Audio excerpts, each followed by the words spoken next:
English मूवियां जो बनी हुई है, उन इंग्लिश मूवी के अंदर भी जो है वो जो वहाँ की हीरोइन है उन्होंने ऑरेंज कलर का ड्रेस पहन रखा है, तो आप उन पे भी क्लेम करिए, उनका भी बाइकआउट करिए, चले जाइए विदेश तक। ये मुद्दा नहीं है, जिन्हों का जवाब देश की सरकारें आज नहीं दे पा रही हैं। उन मुद्दों से देश की जनता का ध्यान हटाने के लिए पठान फिल्म हो या कोई आमिर खान की फिल्म हो, उसको जो और जो फिल्में हैं, इनको मुद्दों को उठाया जाता है। गोस्वामी की तरह हल्ला करना बंद करिए। जैसे वो प्रदीप वो भंडारी जो है ना, टीवी चैनल पर किस प्रकार के आप शब्दों का इस्तेमाल करता है, सोच के चक्कर में कहीं आप कुछ और ना निकाल दे मुंह से, इसलिए अपनी सोच को अंदर रखिए। आपको किसी प्रकार का काम मिला? नहीं मिला, नहीं मिला। सरकार की कोई योजना? कोई भी नहीं मिला। आपको मकान मिला? कुछ नहीं मिला सर। ये देखिए इस देश का भविष्य, ये 13 साल का नौजवान, ये 13 साल का नौजवान, जिनके हाथ में कलम और किताब होनी चाहिए, लेकिन देश का दुर्भाग्य देखिए, इसके हाथ में छैनी और हथौड़ा है। ये मजदूरी करने के लिए मजदूरी करके आ रहा है। को देते हैं मोदी जी क्योंकि आप करते हैं उनकी दलाली, चमचागिरी, चाटुकारिता, ठीक है? नहीं सही बोल रहे हैं, गलत बोल रहे हैं भाई, ठीक है? ये शाहरुख खान और दीपिका पादुकोण की एक मूवी आई पठान, जिसमें जो है शाहरुख खान अश्लील डांस कर रहे हैं, बेशर्म रंग गाने का नाम है, और उसमें जो है भगवा मतलब कपड़ा पहन करके दीपिका पादुकोण रोमांस कर रहे हैं शाहरुख खान के साथ। और तो एक्टिव जो हो गए बाइकआउट गैंग, एक्टिव वो का बाइकआउट कर रहे हैं कि वे आस्था के साथ हमारे साथ खिलवाड़ किया जा रहा है। आप क्या कहेंगे इस पर? देखिए मैं आपको एक चीज बता दूं, इस देश के अंदर जो कपड़ा जो है, ये कपड़े को लेकर जो राजनीति हो रही है, कपड़े तो भगवा कपड़ा तो मुसलमान भी पहनते हैं, ठीक है ना, और बहुत सारे लोग भी पहनते हैं, कोई कपड़े को लेकर। दूसरी बात ये है कि सबसे पहले अगर कोई भी फिल्म आज की डेट में अगर देश में आती है, तो उसको सबसे पहले भारतीय जनता पार्टी के नेताओं को और इनके अप्पू झप्पू जितने भी हैं, गुड्डू पुड्डू जिनके जितने भी हैं, इन सबको बिठालकर दिखा दी जाए अंधभक्तों को, ताकि ये खुश रहें, और अगर इनको समझ में आए तो फिल्म को पारित किया जाए, वरना नहीं किया जाए। महंगाई पर कोई चर्चा नहीं है, महंगाई पर एक्टिव गैंग बिल्कुल जीरो रहती है, बेरोजगारी पर एक्टिव गैंग बिल्कुल जीरो रहती है, महिलाओं के साथ में बलात्कार हो जाए एक्टिव गैंग बिल्कुल जीरो रहती है, क्योंकि केंद्र के अंदर नरेंद्र मोदी एंड कंपनी की सरकार है। तो मोदी जी से सवाल पूछने पर इन सब की हेकड़ी जो है वो बंद हो जाती है। लेकिन फिल्मों पर अब आप एक बात मुझे बताइए, सेंसर बोर्ड फिर ऐसी फिल्मों को पारित ही क्यों करता है? सबसे पहला सवाल, क्या अब देश जो है वो फिल्मों के नाम पर ही लड़ेगा क्या?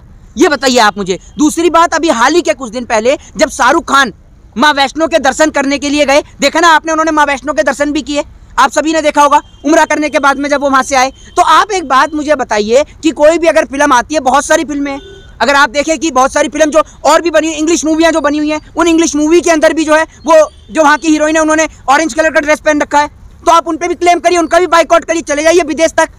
ये मुद्दा नहीं है, मुद्दा है बेरोजगारी, मुद्दा है महंगाई, मुद्दा ये नहीं है कि शाहरुख खान के। अब आप एक बात मुझे बताइए, एक मुसलमान का बेटा इस देश के अंदर एक फिल्म के अंदर बजरंगी भाईजान का रोल अदा करता है, ये इस देश की खूबसूरती है। आपने देखा होगा कि सलमान खान एक मूवी बनाते हैं जिसमें वो एक हिंदू का किरदार अदा करते हैं, और वो भी आप ये समझिए हिंदू में भी सबसे जो बड़े हैं, भगवान श्री राम के जो चाहने वाले हनुमान हैं, उनका वो किरदार नहीं, हनुमान जी के भक्त के तौर पर किरदार एक अदा करते हैं। तो ये हमारे देश की खूबसूरती है। तब तो जो एक्टिव बाइकआउट जाएंगे तब तो नहीं बोल रहे थे, तब क्यों नहीं बोल रही है भाई? हिंदुओं का भी तो आस्था है ना। अब बताइए, आपकी मतलब वो भगवा कलर पहन कर मेरी बात सुनिए, हिंदुओं की आस्था कोई ऐसे खराब नहीं हो जाती है, ठीक है ना। और दूसरी बात ये है कि अब ये जो कलर हैं, कपड़े हैं, या तो सेंसर बोर्ड पहले ही बता दे कि भैया आपको इस ड्रेस के अंदर ये ड्रेस पहनना है, आपको ये वाली ड्रेस पहननी है। और दूसरी बात, अब आप एक बात मुझे बताइए कि कपड़ों के आधार पर जो फिल्में ये पारित हो रही हैं या इनका बाइकआउट हो रहा है, ये थोड़ी चलेगा इस देश के अंदर। ये तो सिर्फ मैं आपको बताता हूँ, देश के अंदर मुद्दे बहुत बड़े बड़े हैं, ऐसे ऐसे मुद्दे हैं, एक सहनशील वाले मुद्दे हैं, ऐसे मुद्दे जिन्हों का जवाब देश की सरकारें आज नहीं दे पा रही हैं।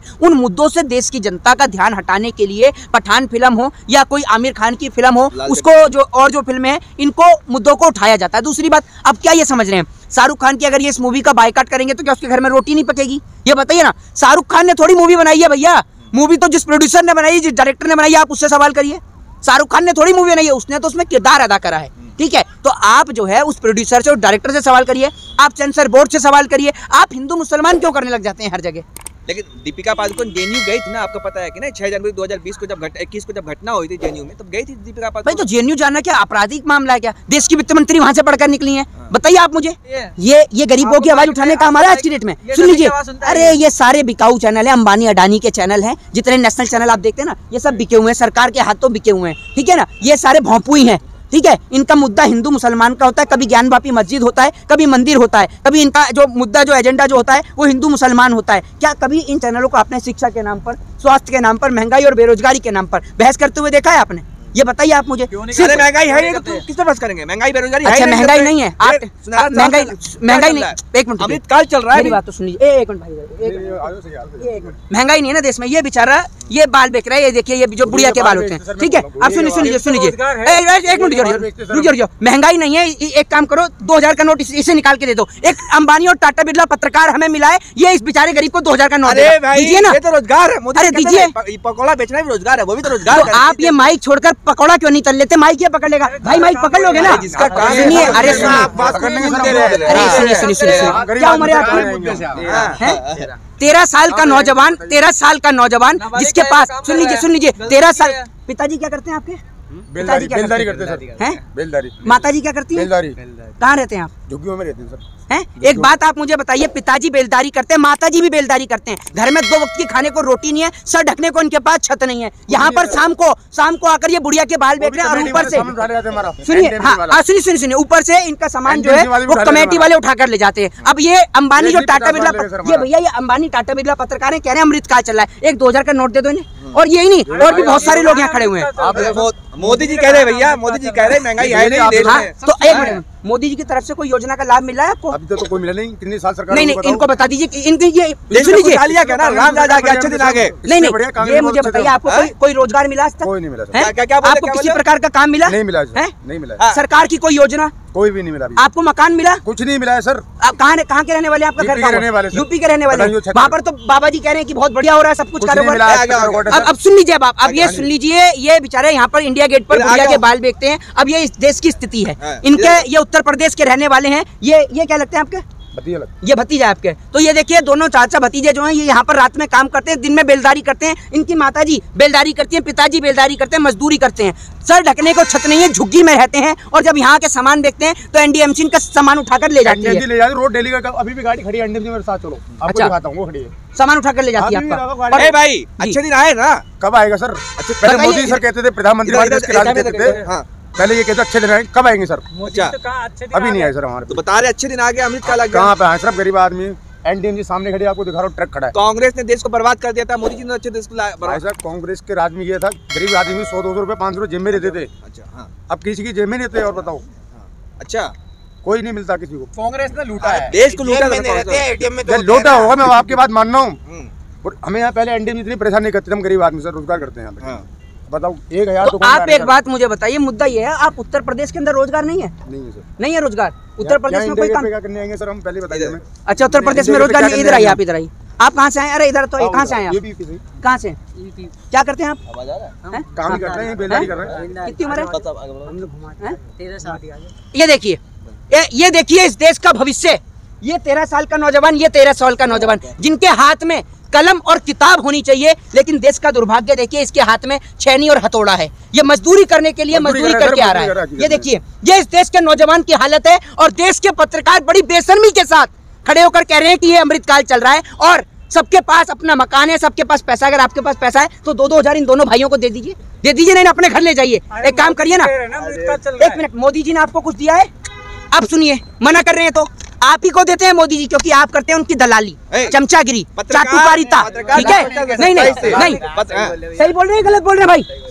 ठीक है, ये नहीं, अरे सुनिए, ये सरकार की आवाज होती है। ये 13 साल आपके चिल्लाने से ना ये जो शब्द है ये वापस नहीं लिए जाएंगे, और ये जो सत्य है ये छिपाया नहीं जा सकता। ये 13 साल का नौजवान हाथ में मजदूरी कर रहा है, इसके हाथ में, मैं आप पत्रकार से पूछता हूँ, 1 मिनट अपने ईमान को हाथ रख के बताइएगा, क्या इसके हाथ में कलम और किताब नहीं होनी चाहिए थी? ये बताइए आप मुझे। अरे भाई, होनी चाहिए थी, नहीं होनी चाहिए थी? ये देखिए, ये भाई बोल रहे हैं, लेकिन एक भी गोदी मीडिया का पत्रकार नहीं बोल रहा। अरे भाई, मोदी जी चाहिए नहीं होनी चाहिए, होनी चाहिए नहीं होनी चाहिए, होनी चाहिए नहीं होनी चाहिए। मोदी जी तो चाय बेच करके प्रधानमंत्री बने ना। कौन? मोदी जी चाय बेच कर। इनको तो बेचारों को चाय भी नहीं बेचने दे रहे। चाय क्या, इनको तो बुढ़िया के बाल नहीं बेचने दे रहे। खुद ने तो चाय बेच ली, इनको बुढ़िया के बाल भी नहीं बेचने दे रहे। किनको? तो इनको रोजगार दिला दीजिए। इनको क्या रोजगार दे रहे हैं मोदी जी? पकौड़ा तलना भी रोजगार है भाई। पकौड़े का ठेला लगाने देते हैं यहाँ पर? नहीं लगाने दे, रोज कमेटी रोज उठा रही है। आप बताइए कहाँ? हाँ, आपके घर पर लगवा दूं? अरे आपके घर पे लगवा दूं? सुनिए, आपके घर पे लगवा दूं क्या पकौड़े का ठेला? है कहाँ पर? सरकार ने कौन सी? 1 मिनट, आज एक भाई, इस भाई ने एक बात बोली, इन्होंने एक पत्रकार ने एक बात बोली कि सरकार ने पकौड़े का ठेला लगाने के लिए कही है। दिल्ली के अंदर या उत्तर प्रदेश के अंदर एक ऐसी जगह बताइए जहां पर पकौड़े का ठेला लगाने की इजाजत हो। बताइए कौन सी जगह? दिल्ली गवर्नमेंट ने इनको वो दे रखा है, इनका क्या? लाइसेंस होता है इनका। कौन सा लाइसेंस होता है? लगाने के लिए क्या कौन सा लाइसेंस? लाइसेंस नहीं होता। ये 13 साल की उम्र में, एक मिनट कौन सी जगह है? जगह बताइए। किसने कहा 13 साल की उम्र में काम करने के लिए? अरे आप इसको सपोर्ट कर रहे हैं। ये देखिए ये कितने गर्म हो रहे हैं। आप इनको सपोर्ट कर रहे हैं। मैं सपोर्ट नहीं कर रहा, आप सपोर्ट कर रहे हैं इनको। उनकी माताजी मजदूरी करती है, सुनिए उसकी माताजी मजदूरी करती है, रोजगार दिलवाइए ना। माताजी काम कर रही है ना, बेरोजगारी पिताजी भत्ता काम मिलता कर है रहे हैं आपको? बेरोजगारी भत्ता मिलता है आपके पिताजी को? है माताजी को? बेरोजगार है क्या? पापा क्या काम कर रहे हैं करते ना। हैं आपके? पापा क्या करते हैं? अरे भाई हैं? इधर देख के किसान बोलो। करते हैं। कहाँ के रहने वाले हो आप? यूपी के रहने वाले? काम कर रहे हैं, किसानी कर रहे हैं ना। अरे सुन लीजिए, आप इतना चिल्लाइए मत, इतना मत चिल्लाइए। पता है मुझे आपके यहाँ का है, मुझे पता है आपके यहाँ का है, मुझे पता है आपके यहाँ का है, मुझे पता है आपके मालिक है, मुझे पता है आपके मालिक है मोदी जी। अरे मुझे पता है आपके मालिक है मोदी जी, आपके मालिक है मोदी जी, वो मालिक है। अरे आपके मालिक है मोदी जी। की तरफ से सुन बोल रहे हो, वो मालिक है लीजिए, आपके। मुझे अरे पहले इस गरीब की सुन लीजिए, आपकी ये तरफ गरीब से बेचारा है, बोलना इसकी भी तो चाहिए। सुन लीजिए। मालिक कौन है आपका? ये देखो भैया ऐसे कौन मालिक है आपका? किसका? मोहित शर्मा आपका मालिक कौन है? मेरा और सबका मालिक तो ऊपर वाला है, आपका मालिक मोदी जी इकलौते के। मेरा मालिक ऊपर वाला, आप कांग्रेस की मेरा तरफ से मालिक बोल रहे हो। ऊपर वाला। आप कांग्रेस की तरफ मैंने से तो नहीं बोला, आप मैंने तो नहीं बोला किसी फिर पार्टी का नाम। मोदी की बुराई क्यों कर रहे हो? आप मुझे अरे बेवजह भैया पंकज ये कह रहे मोदी जी की बुराई। ये भाई जब कह रहे हैं रोजगार है, मोदी जी के घर में पंकज मालिक है, खाना खिलाने आएंगे। कौन मोदी जी के घर में खाना? इनको रोजगार नहीं देंगे, रोजगार नहीं देंगे, सरकार में नहीं है। 13 साल का बच्चा रोजगार करेगा क्या? क्यों? कौन? तो किताब दें क्या? आप में किताब क्यों नहीं सरकारी स्कूल नहीं लेते? है। इधर आके बोलिए, इनका माइक लेके सामने आके बोलिए। सरकारी स्कूल नहीं है। आपने स्कूल में दाखिला क्यों नहीं लिया? क्यों नहीं लिया भाई दाखिला? पूछा तुमने? बताओ आप, हाँ बताइए, दाखिला दाखिला क्यों नहीं क्यों लिया? नहीं लिया? रुकिए हाँ बताइए। पढ़ाई महंगी है। सुन लीजिए, आप बोल सरकारी स्कूल में अरे पैसे ये लगते हैं। टाटा बिरला पत्रकार है, ये देगा आपको। सरकारी इसको स्कूल में एक काम करो, ये कल से मोहित शर्मा सुन लो, इसकी बात- टाटा बिरला पत्रकार पहले शांत इसकी रहे। बात सुन लो। पहले मेरे सवाल का पहले इसकी बात पहले मेरी सुन बात सुन। नहीं सुनिए, टाटा बिरला पत्रकार कह रहे हैं कि ने पढ़ाई क्यों नहीं करी। कल से मजदूरी छोड़ दीजिएगा आप, ठीक है? ये भाई आपको हर महीने 10,000 रुपए देंगे, एडमिशन कराएंगे स्कूल में, ठीक है? पहले और काम इनकी करा दो। माताजी जो आपकी हमारी माताजी काम करती है। माताजी खेती करती है ना, ठीक है? ये काम करेंगे, ये आपकी माताजी को बेरोजगारी भत्ता दिलवाएंगे। इनकी मोदी जी से डायरेक्ट सेटिंग है, 1-to-1 कनेक्शन है इनका, ठीक है? दिलवाइए। आपको इतनी शर्म नहीं आती? 13 साल का नौजवान जिसको पढ़ना लिखना चाहिए वो आज काम कर रहा है क्योंकि उसके पास खाने को रोटी नहीं, और वो कह रहा है इतना काम नहीं कर रहे क्या? घर वाले काम करते हैं। किसी को भी सुन लीजिए, घर वाले काम करते हैं, कितना पैसा आता होगा? कितना पैसा आता है? ऐसा कुछ नहीं आता। कुछ क्यों नहीं आता? खेती नहीं कर रहे हैं? खेती करे कितना पैसा आता होगा? में क्या हो रहा है? हाँ नहीं खेती का काम नहीं ये होगा। भैया ये पैसा नहीं टाटा बिरला आ रहा पत्रकार है, इनको बताइए कितना पैसा आता है। सुनिए, उतना ही लगता है, उतना ही लिखता है। सुन लीजिए, अब है कोई जवाब आपके पास? इस गरीब के लिए कोई सुनवाई नहीं है इस देश के अंदर। और मैं आपसे यही कहना चाहूंगा कि मुद्दा इस देश के अंदर फिल्में नहीं है, मुद्दा इस देश के अंदर सबसे बड़ा मुद्दा है बेरोजगारी। मुद्दा है कि 13 साल का नौजवान मजदूरी करके आ रहा है। मुद्दा यह है कि इसके हाथ में ये छैनी और हथौड़ा नहीं, इसके हाथ में कलम और किताब होनी चाहिए थी। मुद्दा यह है कि देश के अंदर महंगाई कैसे खत्म हो। मुद्दा यह है कि देश के अंदर से बेरोजगारी का समापन कैसे हो। मुद्दा यह है कि इस देश के नौजवान को कैसे रोजगार मिले और कैसे कलम, कॉपी और किताब मिले। और मैं आपसे यही कहूंगा कि भाई इसको छोड़कर आप कॉपी और कलम हाथ में लीजिए, क्योंकि इस देश के लिए शिक्षा बेहद जरूरी है। जय हिंद, जय भारत, वंदे मातरम।